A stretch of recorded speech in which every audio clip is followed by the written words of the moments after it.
চুলের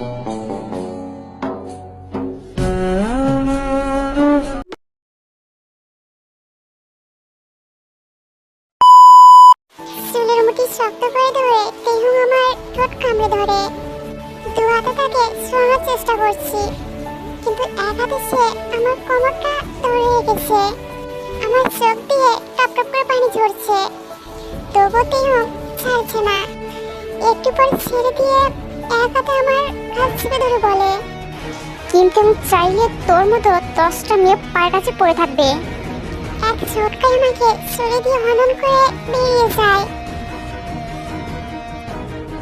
এদিকে এত জোরে গাল চেপে ধরায় আমার গাল ব্যথা করছে, অন্যদিকে ঠোঁটে জ্বালা করছে। মনে হয় কেটে গেছে, ইচ্ছে করছে চিৎকার করে কাঁদতে। আমার জীবনে এটা দুঃস্বপ্ন হয়ে গেছে। আজ মা বাবা বেঁচে থাকলে এমন দিন আসতো না। এইগুলো ভেবে চোখে জলে নিজেকে ভাসাচ্ছি। ফোনে কথা বলতে বলতে তেহু ঘরে প্রবেশ করে। ফোনটা রেখে বলল, এসব নেকামি এখানে চলবে না। তোর জীবনের সবচেয়ে বড় ভুল করেছিস, তার মাসুল সারা জীবন তোকেই দিতে হবে।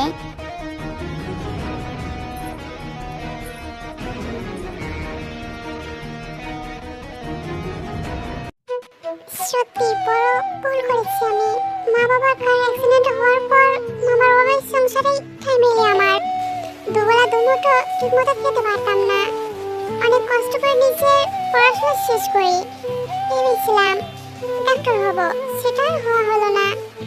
এরই মধ্যে মামা অনেক অসুস্থ হয়ে পড়লো, আর মামার পুরো সংসারের দায়িত্ব আমার কাঁধে। মামি আমাকে সহ্য করতে পারতো না, কিন্তু মামা অসুস্থ হয়ে পড়ায় মামার চাকরিটা আমাকে দেওয়া হলো। আমি এক কথায় রাজি হই, কারণ মামার চিকিৎসার খরচ, আমার মামার ছেলে মানে আমার ছোট ভাইয়ের পড়ার খরচ, তার উপর সংসার চালানো। আমার সামনে যেন পুরো পৃথিবীটা অন্ধকার লাগছিল।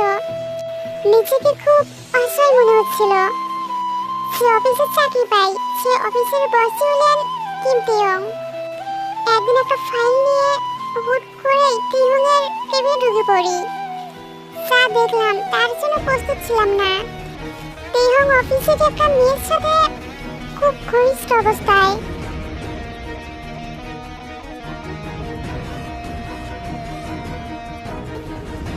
আমি দেখে মাথা নিচু করে দাঁড়িয়ে আছি, ভাবতে পারিনি এমন অবস্থায় পড়বো। How deer you!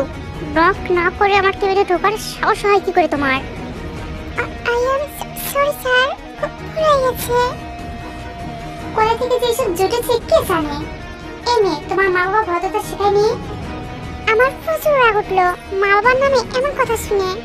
আমি ছেলের কথা বললাম না, 2-4টা কথা আমি শুনিয়ে দিলাম আয়ু নামের ওই মেয়েটাকে।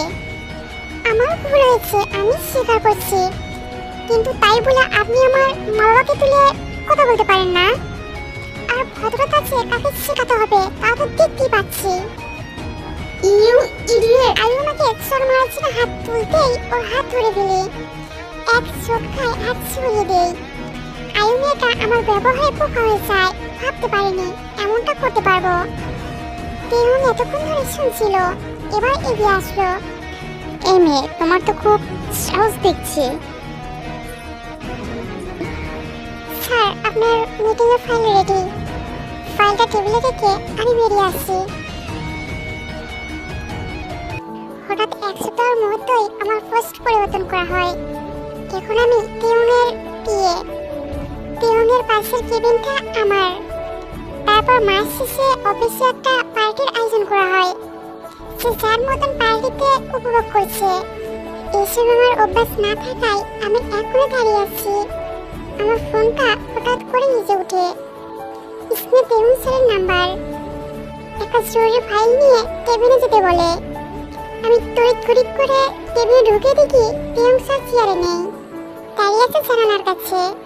আমি গুটি পায়ে গিয়ে তেহংকে বললাম, স্যার ফাইল। টেবিলে রাখো। রেখে চলে যাচ্ছি, তখন তেহং পিছন থেকে হাত টেনে ধরে। আমি ভয় পেয়ে ঘুরে দাঁড়াই। তেহং একদম কাছে চলে এসেছে আমার। তার চোখ দুটো টকটকে লাল হয়ে গেছে। মনে হয় পার্টিতে ড্রিঙ্কস করেছে অনেক। আমি শত চেষ্টা করেও ওনার হাত আমার থেকে সরাতে পারছি না।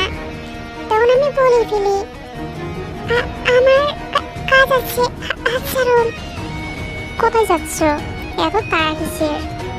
তাছাড়া তুমি আমার বিয়ে, আমি যা বলবো তুমি তাই করবে। এই কিম তেহমের কাছে সবাই পিতে চায়, আর তুমি কেন দূরে থাকো? তেহম আমার সামনে এলোমেলো চুল আঙ্গুল দিয়ে ঠিক করে দিতে দিতে বলে। আমার কাছে তেহম স্যারের ভাব ভালো লাগছিল না, তাই এবার একটু আমি বেশ জোরে জোরে চিলিয়ে বলে উঠি, হাত ছাড়ুন বলছি। এটা বলতেই উনি আমার হাত ছেড়ে দেওয়ালে চেপে ধরে আমাকে। ভয়ে আমার হাত পা জমে আসে।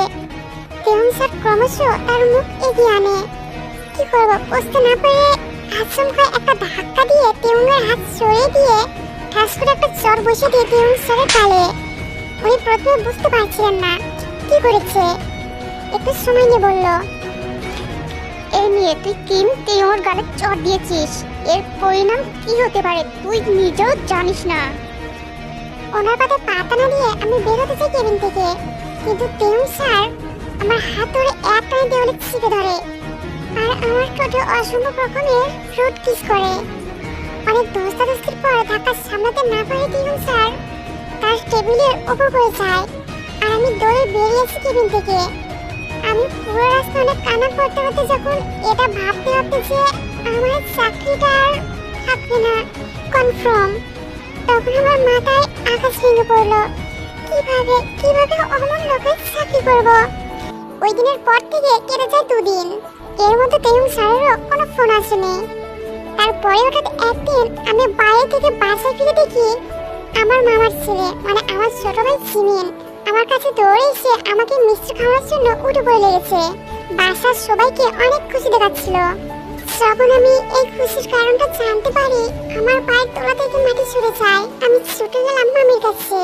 মামির সামনে ছোট বড় অনেকগুলো গিফট বক্স আর একটা চেক পড়ে আছে। মামি, ও কোকিমা এসেছিস? আয় মা, আমার কাছে আয়।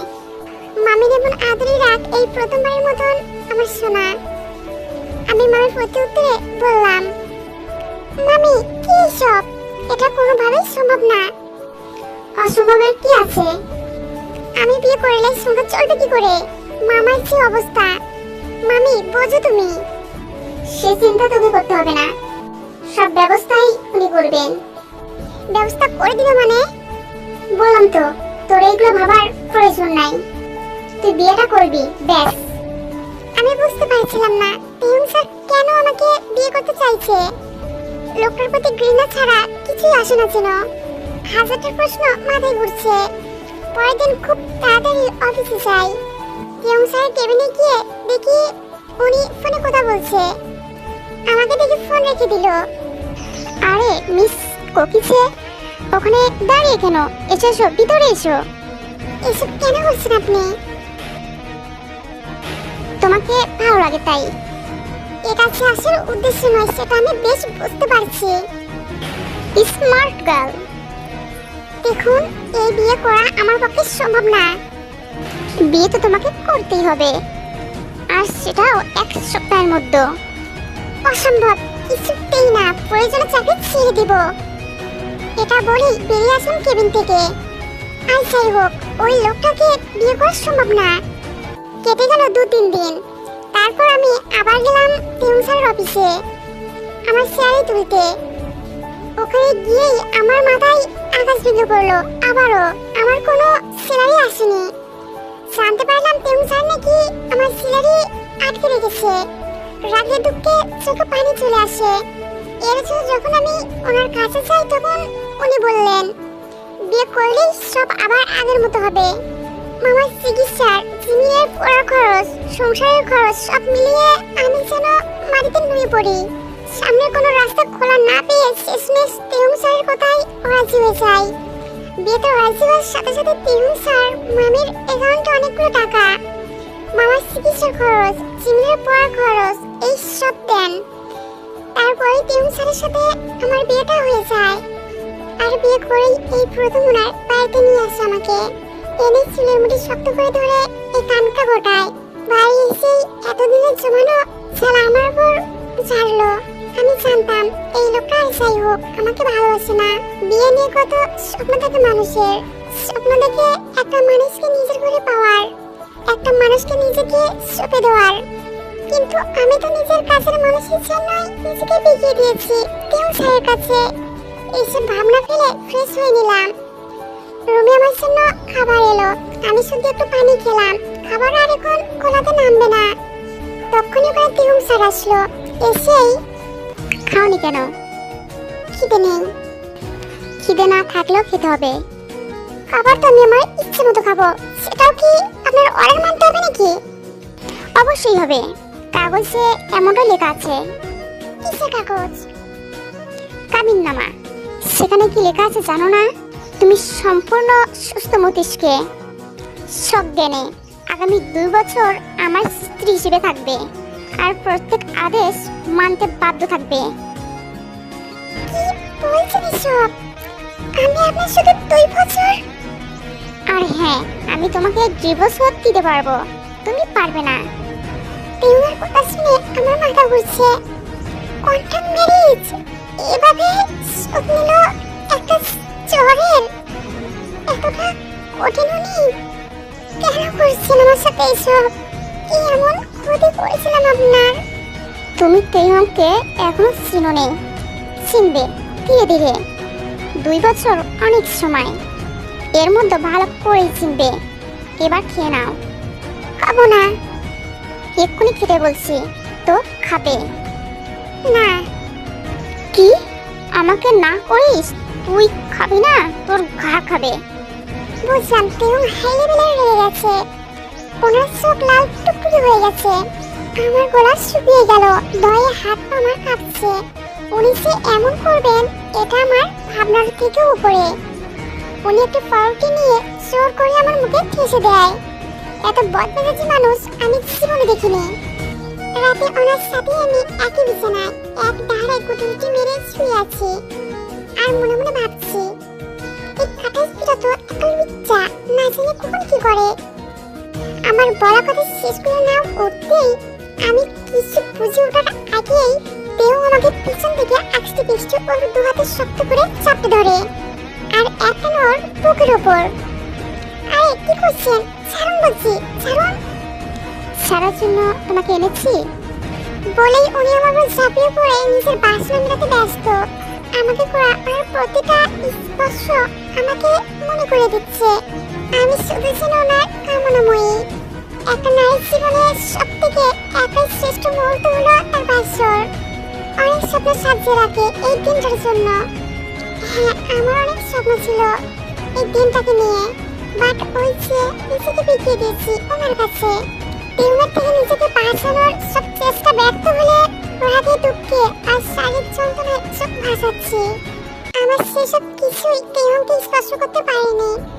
এখন এমনটা প্রায় হতে থাকে, কিন্তু আমার ওনাকে করা এতগুলো ঘৃণার মাঝেও অনেকবার লক্ষ্য করেছি তেমনের চোখে কিছু তো আছে, সেটা আমার অজানা। বুঝতে পারি না প্রেম নাকি অপরাধ বোধ। তেমনের চোখে যাই থাকুক না কেন, আমার চোখে আছে একরাশ ঘৃণা। সরি কোকি, খুব ঘৃণা স্বরে বলল তেহং। আমি ওনার দিকে রাগী ভাব নিয়ে তাকিয়ে ইচ্ছে মতো গালি দিলাম। না, প্রকাশ্যে নয়, মনে মনে। সরি তোর কুস্তি কিলাই, বজ্জাত লুচ্চা খাটাস বলে আমি অন্য পাশে হয়ে নীরবে কেঁদে যাচ্ছি। পরের দিন খুব সকালে ফজরের নামাজ পড়ে ছাদে দাঁড়িয়েছি। হঠাৎ তেহং এসে পাশে দাঁড়িয়েছে। ওকে দেখেও কিছু বললাম না। Wow, so beautiful. কি তুমি কোকি বেবি? না মানে এই যে কি সুন্দর হাওয়া দিচ্ছে, তাই না? আমি ভুল খুঁজতে তাকালাম। উনি মুস্কি হাসছেন। উনি কিছু বলবেন, তখনই ওনার ফোনের কল আসে। ফোনটা তুলেন উনি। হ্যালো, কি কথা হলো জানি না। তেহং ফোনটা রেখে দিল, কিন্তু ওর চোখে মুখে ভয়ঙ্কর একটা কিছু দেখতে পাচ্ছিলাম। তেহং এখানে 2 মিনিটের বেশি আর দাঁড়ায়নি, চোখ মুখ লাল হয়ে চলে যায়। আমি হঠাৎ ওর এমন চেহারা দেখে ভয় পেয়ে যাই। আমার গলা শুকিয়ে কাঠ হয়ে যায়। তারপর সন্ধ্যা পর্যন্ত ওনাকে আর দেখিনি। বেশ রাতে উনি বাড়ি ফিরেন। কিন্তু উনি স্বাভাবিক ছিলেন না। দেখেই মনে হচ্ছিল একটু নয়, একসাথে অনেকগুলো ড্রিঙ্কস করেছে। টলতে টলতে রুমে আসছিল। আমি এগিয়ে যেতে দিহম আমার উপর তুলে পড়ে। আমি কোনো রকমে ওনাকে বিছানায় শুয়ে দিয়ে চলে আসবো।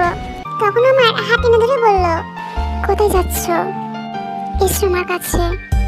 খুব করে বুঝতে পারলাম উনি কি পরিমাণ মাথা লয়ে আছে। ওনার হিংস্রতা জানার পরেও মনে তীব্র কষ্ট নিয়ে ওনার কামনাময় হয়ে গেলাম। হতে বাধ্য। তেও আমাকে যে ওনার হাতের পুতুল করেছে। দুদিন পর ওটা তেও আমাকে বলে, অনেক হয়েছে কোকি বেবি, অনেক আরাম করেছেন, এবার আরাম ছেড়ে কাজে লেগে পড়ুন, বুঝলেন?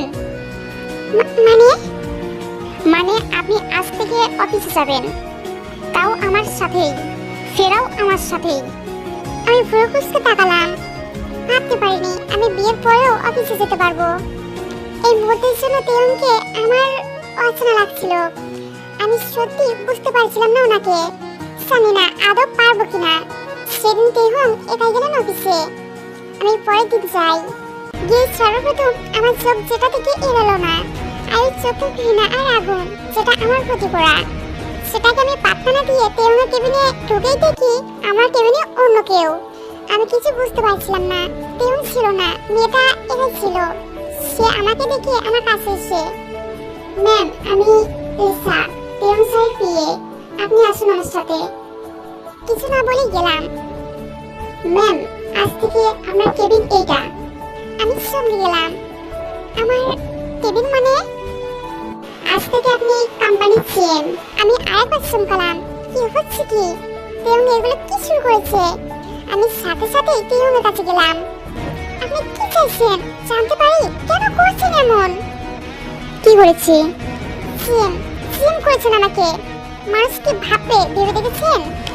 কে কি ভাবলো তাতে মিস্টার কিং তেহংয়ের কোনোদিন কিছু যায় আসেনি, আজও যায় আসে না, বুঝলে? কিন্তু আমার যায় আসে। আমাকে আগে দেওয়ার আগে চুপ হয়ে যাও আর নিজের কাজে মন দাও। এই লোকটার সাথে কথা বলাই বৃথা। তেহং এইটা করার পর অনেক কথা চলছিল এইখানে সেখানে। আমি বেশ বুঝতে পারছিলাম কথাগুলো এমন এমন ছিল যে 2-4 দিন অফিসে না যেতে শেষ অব্দি চাকরিটাই ছেড়ে দিতে হয় আমায়। আমি এটা ঢের বুঝেছিলাম। আমি যে তেহং স্যারের ওয়াইফ এটা কেউ জানে না, বাট ছেড়ে যেতে কদিন। চাকরি ছেড়ে বাসায় বসে থাকলাম। তেহং জিজ্ঞাসা করেছিল চাকরি ছাড়ার কারণ। আমি বলি না। পরে আজ শুরু করিনি। আরো কেটে যায় 1 সপ্তাহ। বেশ ভালোই কাটে দিনগুলো। তেহংকে এতটা স্বাভাবিক আগে দেখিনি। আমার সাথে কোনো মিসবিহেভ করেনি। তারপর একদিনের রাতে তেহং বিছানায় হেলান দিয়ে বসে আছে, ঠোঁটের কোণে মৃদু হাসির আভা। আমি বিছানায় বসে চুল ঠিক করছি। শুভ। তখন মনে হলো আমার গায়ে কিছু একটা আছে। আমার হাত কাঁপতে থাকে। ভয়ে ভয়ে হাত দিয়ে ঝাঁকতেই আমার সামনে এসে পড়লো। আমি চিৎকার করে তেহংকে জড়িয়ে ধরি। চোখ আর খুলি না। আসলে ওটা ছিল মাকড়সা। আমি মাকড়সাকে ভীষণ ভয় পাই। আমি তেহংকে জড়িয়ে ধরতেই তেহংও সুযোগ বুঝে আমাকে ওনার বুকের মাঝে একেবারে চিপটে জড়িয়ে নেয় আর শয়তানি করে বলে, আদর খেতে ইচ্ছে করছে তো মুখ ফুটে বললেই পারো। এত নাটক করে আমার বুকে আসা দরকার ছিল না, একবার বলেই দেখতে। ওর কথার মানে বুঝতে না পারলেও চোখ মেলে বুঝলাম মাকড়সাটা ওর হাতে। আমি চিৎকার দিয়ে আর শক্ত করে ওকে জড়িয়ে ধরি। আরে কি করছো কি? ছাড়ো ছাড়ো, দম বন্ধে মরে যাবো তো। সত্যি বেচারার অবস্থাটা না চাহাল। দেখলাম ও ওর হাত থেকে মাকড়সাটা ফেলে দিয়েছে। তাই আমিও আস্তে আস্তে ওকে ছেড়ে দিলাম। কিন্তু ও আমাকে ছাড়ছে না। শক্ত করে ওর 2 হাত আমাকে একেবারে ওর বুকের সাথে মিশিয়ে রেখেছে। বুঝলাম না ওরা তেমন কেন করছেন উনি। ছাড়ুন। তুমি তো ধরেছো, আমি কি ধরেছি নাকি? আদর পেতে নাটক করলে। কি সব চাটা বলছেন? যা সত্যি তাই। এবার ছাড়াছাড়ি নাই বেবি। আমি অবাক হয়ে গেলাম আজকে উনি এই রূপ দেখে। উনি যতবার আমার কাছে এসেছে ওনার থেকে শুধু নরম যন্ত্রণাই ভোগ করেছি, কিন্তু আজ তার স্পর্শগুলোতে অন্যরকম ছিল। অজান্তে আমি বন্ধু হয়ে গেলাম ওনার ছোঁয়ায়। পরের দিন সকালে সর্বপ্রথম উঠে আমার টেবিলের দিকে চোখ যায়। যেতেই আমি আটকে উঠি। দেখি এখনো সেই মাকড়সা এখনো এক জায়গায় আছে। মাকড়সাটা কি মারা গেছে নাকি? নড়াচড়া করছে না তো। তখন তেয়ং